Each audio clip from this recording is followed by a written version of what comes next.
and I'm the division manager for research, innovation, and data science at the Rwanda Biomedical Center. And it is my pleasure to be a master of ceremony for today.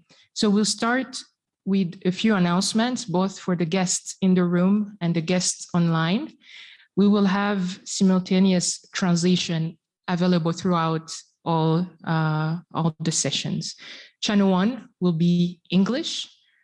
Chaîne 2 sera le français. Channel 3, Arabic. Channel 4, Portuguese. Just a quick note for our guests in the room. Please keep your mask on at all times. We have set up the room to maintain physical distancing. Please help us keep that distancing and maintain the setup and the seats.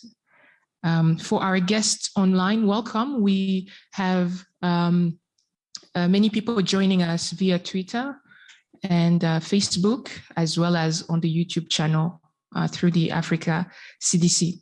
So the stakeholder meeting is convened by the African Union, the Africa CDC, and the AU Development Agency, NEPAD, and the African Continental Free Trade Area, AFCFTA.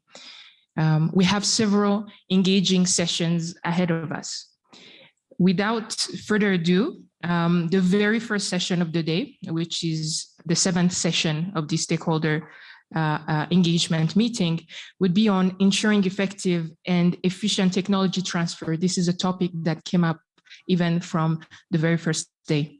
It is now my pleasure to welcome our first speaker of the day, Dr. Simon Agwale, who is the CEO of Innovative Biotech Nigeria, and he is also a board member of the African Vaccine Manufacturing Initiative, the AVMI, as well as the chair of the vaccine technology. And he's the best place to talk to us about the vaccine technology transfer and intellectual property. Dr. Simon, you are welcome. Thank you. Yeah, thank you very much for the kind introduction. Again, following yesterday's presentation and to achieve 60% locally manufactured vaccines in Africa by 2040, between 1.5 to 1.7 billion doses must be produced on the continent each year. This will require significant investment in new and existing vaccine technologies and production processes.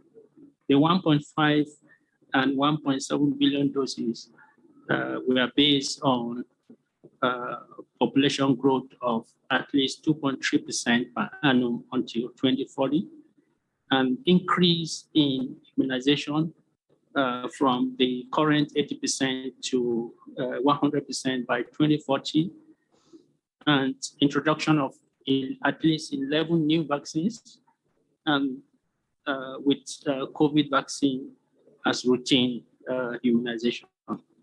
We all know that vaccine manufacturing requires a skilled workforce with experience in a broad range of specialty areas, which may be specific to a particular vaccine. This is especially true for upstream vaccine manufacturing activities, such as drug substance production. This know-how is generally learned in vaccine manufacturing facilities and is now readily available in most countries, including African countries. Technology transfers can help bridge this skill gap by transferring the technologies and know-how from experienced manufacturers to local manufacturers, which will in turn help to drive the African vaccine manufacturing markets, including expanding the local drug substance manufacturing capacity. There are, however, too few opportunities to learn from foreign global industry leaders and to train local experts, as vaccine transfers to Africa have historically been limited.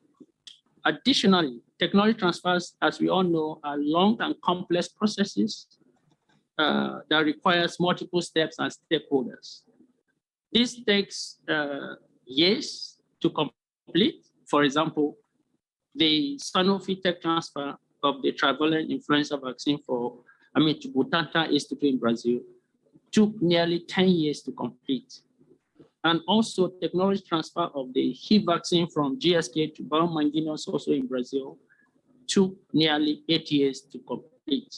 However, the COVID-19 pandemic has accelerated the tech transfer dynamic on the continent, with at least 8 tech transfers announced in the past 18 months to ensure adequate and timely supplies of COVID-19 vaccines. There is, however, still a long way to go. And for us to achieve or meet the 2040 localization ambition, there is a need to create an enabling ecosystem for technology providers and recipients to accelerate technology transfers in Africa. There are 3 solutions that we have identified to address key barriers and help accelerate technology transfers on the continent.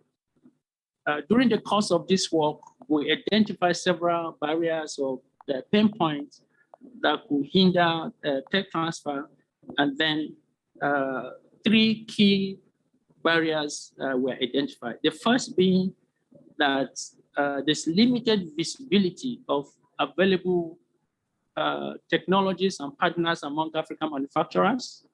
And then there's hesitancy of vaccine manufacturers to engage in tech transfers due to high investment in staff development, equipment procurement, facility enhancements to help replicate like-for-like processes.